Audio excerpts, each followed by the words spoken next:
How's it going? This is Corbett Mower Repair. I've got a 525L in for repair today. Now, all of the 525 weed eaters, they're all the same. So you may have a 525 LS or a 525 LST. It's okay. The fuel system is all going to be the same. The issue with this one is that it won't prime. I've already emptied the fuel out of it. That's the first thing you need to do before you go to working on one.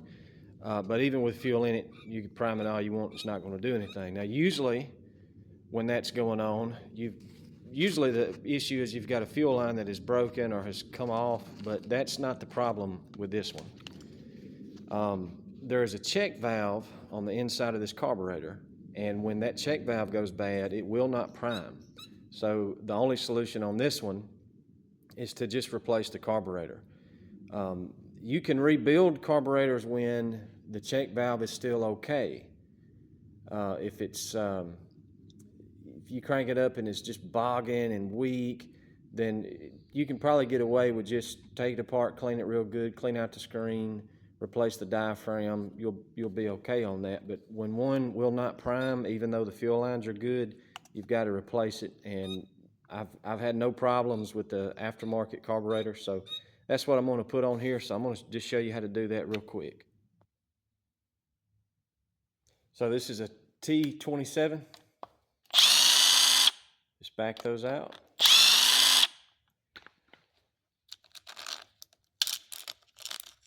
All right, and then everything is free now. So, like if you were just wanting to check your fuel line, you would pull that off. And like I said, all these they're old, but they're all intact. Everything's there.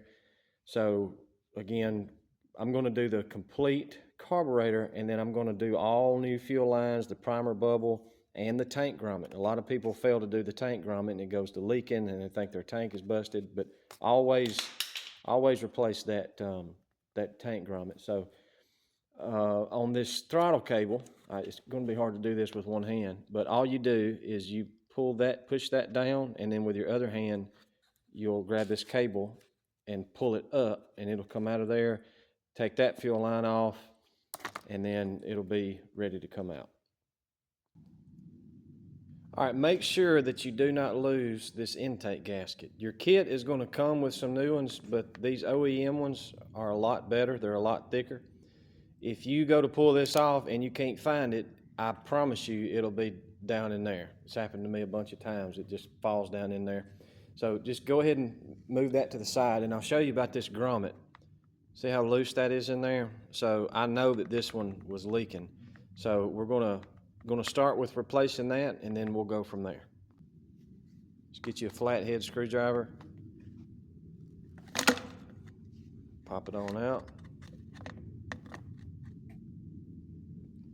Throw that in the trash. Let me see here. All right, I buy these online. It will come with this big old line.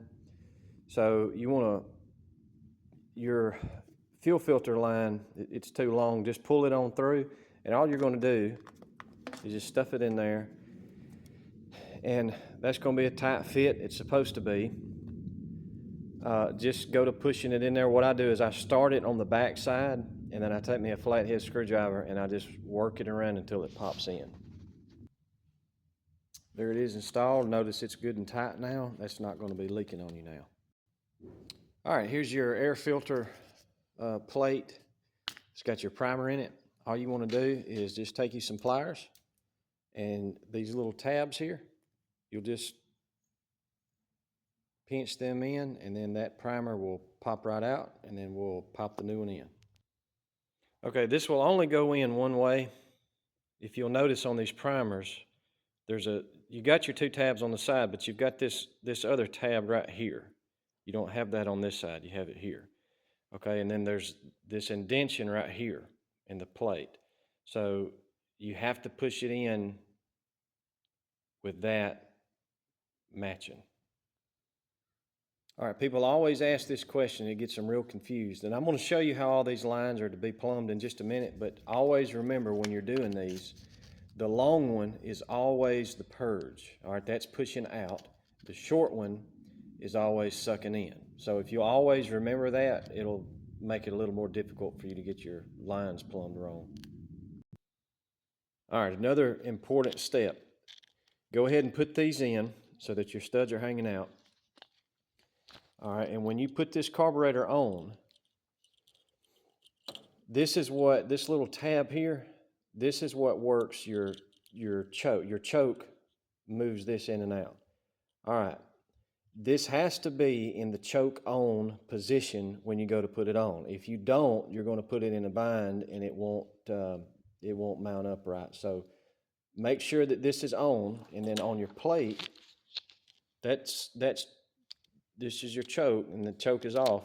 Go ahead and pull that on so that when you mount it in there, your choke lever is going to fall into that groove. And that's how it should look. The choke lever is ready to fall into that groove. That's the orientation that it needs to be in. All right, so now we're ready to start plumbing our fuel lines. This is the one I always start with. Remember, this is the long one, so that's pushing out. Your short one's here, it's sucking in. Start with this one. Tie your line into that short one, and it just goes right here to this pipe. Make sure that you don't do it too short so that it doesn't have tension on it and it pulls off, but also make sure that you don't have it too long, because if you do, that line will get pinched and it won't run. So I'm going to cut this one about right in here, and that'll put it about like that. Give me just a second. All right, and it should look something like that once you get it plumbed up. So now we're ready to move over here and start messing with these. All right, keep in mind which one your filter was on, and then which one is just the dump line. This dump line that it just enters through the grommet into the tank, the one that does not have a filter on it, it's going to go to the long pipe on your primer bubble, and then this one is going to go to the other side of the carburetor. So let me get this one cut to length, and we'll pick back up. Actually, what I'm doing on this one, I'm leaving the length, the full length of it, and I'm just letting it do a loop-de-loop in there, because that line is kind of thick and it's just not taking a lot to pinch it. So rather than shortening it and making it easier for it to pinch, I'm just leaving a loop-de-loop in it. Comes up from the tank, it's going to go around, and again it's going to go to the long pipe on your primer. Okay, and then the next one is going to be the one that goes from our filter to this pipe right here. So you've got your dump line, the line that goes through the grommet to nothing. It goes to the long pipe on the primer, and then your other line that is connected to the fuel filter, it's going to come up and connect right here. All right, I've got my fuel filter line installed. I've got my intake gasket installed. Make sure that little pipe goes through there, and then just start these bolts in the holes. Push it on up. Again, it's a T27.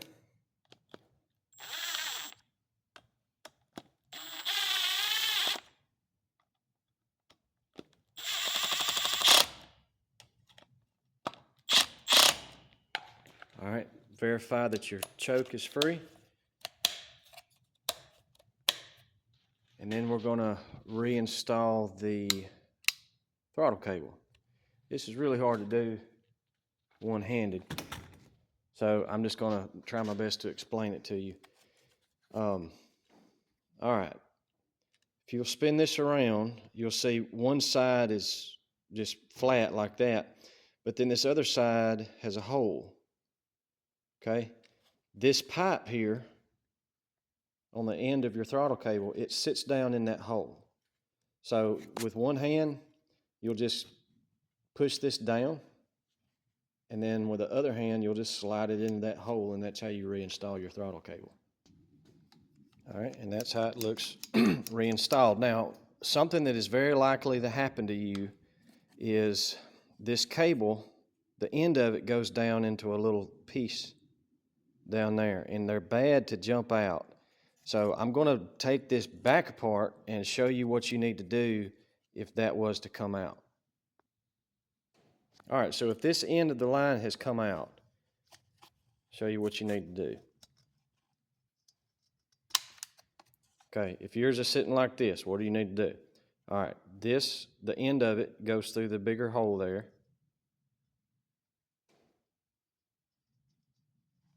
And you'll see it come out the bottom there.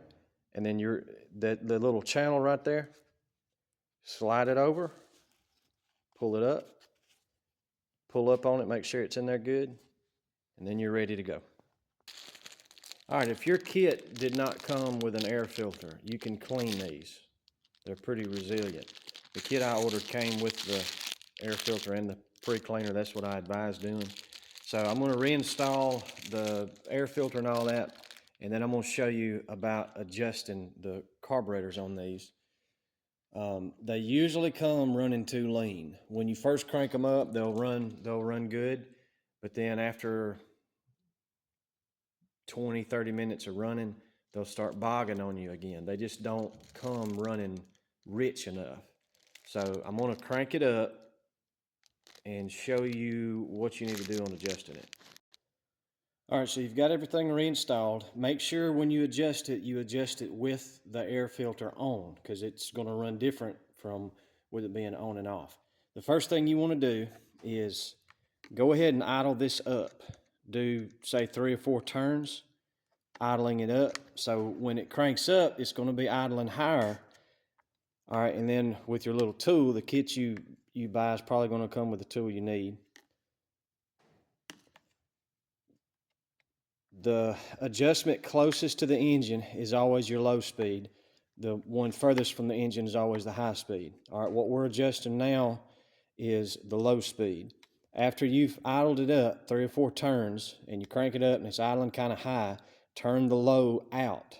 All right, just slowly turn it out until the RPMs drop down to the idle speed that you want. And what that's going to do is that's going to richen it up, and it'll just run a lot better that way and last a lot longer too. Okay, after you do that, you're going to throttle it all the way up and just hold the throttle down, and then you're going to do your high side. All right, tighten it in until you hear it reach its highest RPM. Okay, and then go a little further, you'll hear it bogging, and then go back the other way. Loosen it out till it hits the highest RPM. Keep going till it starts bogging down. And then that little window in the middle is where you want to be. So just adjust it out until it's at its highest RPM, and then back it off just a little bit to richen your high side just a little bit. So that is how you redo the carburetor system, fuel system on a 525 series Husqvarna. If you've got any questions, just leave them in the comments and I'll do my best to get back to you.